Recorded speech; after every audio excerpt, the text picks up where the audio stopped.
What's also interesting to me is this idea that you yourself have had a lot of different roles in life before the illness, and you have to some extent transferred, your skills into different areas. And when you're unwell, if you can do that again whilst unwell, it's an advantage. In other words, if you have one role, let's take an example, driving, and you have to stop, but you just are fixated on, I can't drive anymore. It's very hard to get over that because you just concentrate on the loss. Yes. But if you can move your skills or assets to another area and begin almost again, it gives you something to aim for. Yes, that's exactly what has happened to me.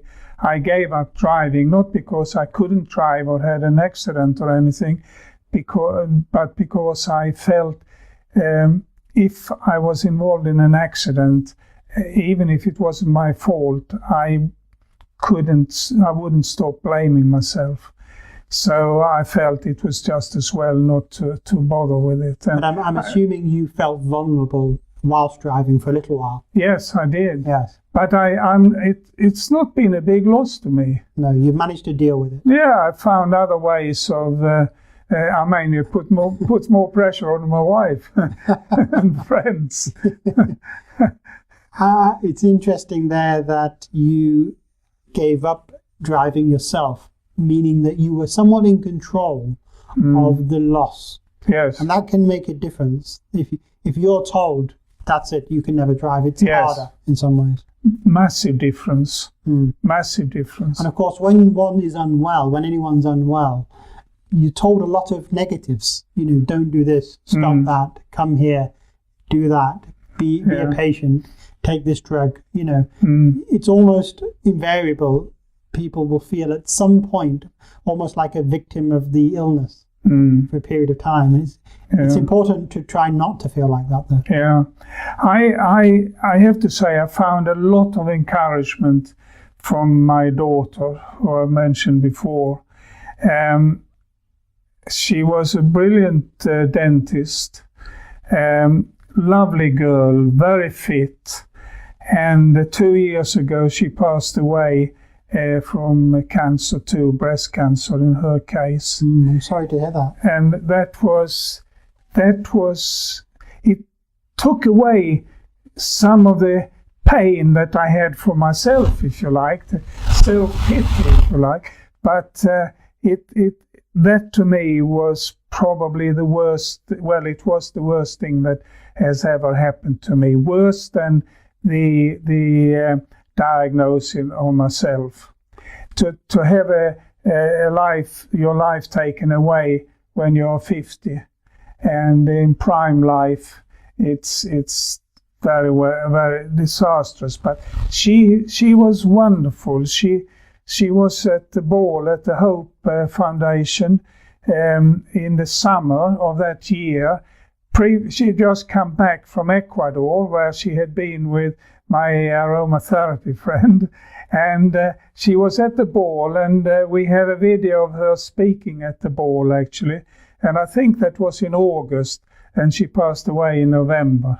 How long was she unwell with the breast cancer? 2 years. Just 2 years? Yes. It's not a great deal of time. No, it was very aggressive, very aggressive.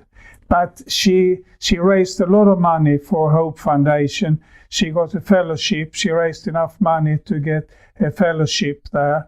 And being friends of the founders there, Alison and Jim Wilson, it was rather nice that she was offered a fellowship after having raised a lot of money, which to some degree, but she was so brave.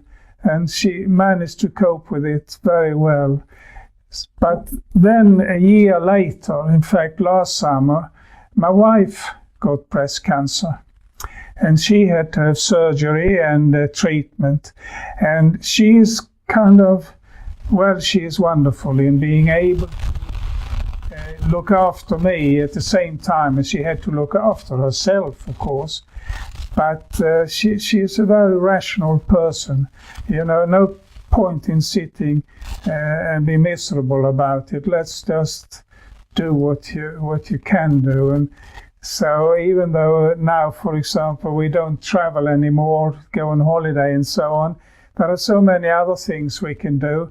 Only 2 weeks ago, we on one night in the evening, we sat and said, let's go away for a couple of days. And we drove over to France. Wow. For 4 days, and it was great. I assume she did the driving. She did all the driving, yeah. Lovely time. So you, as a family, of course, have had a lot to deal with. Yes. And right now, you're dealing with, each other's illness to some extent. Yes. What are the differences in how you now cope as a couple, as opposed to when you were just unwell? Well, I felt the same degree of compassion and care and concern when I had been diagnosed as what we as a family would feel now. I got that feeling from the very beginning. Cancer is I don't know why. Well, it's the amount of it that is existing nowadays, but you feel that's the ultimate. It isn't, of course. There are nowadays so much can be treated and so on, but nevertheless there is something final that people have about cancer.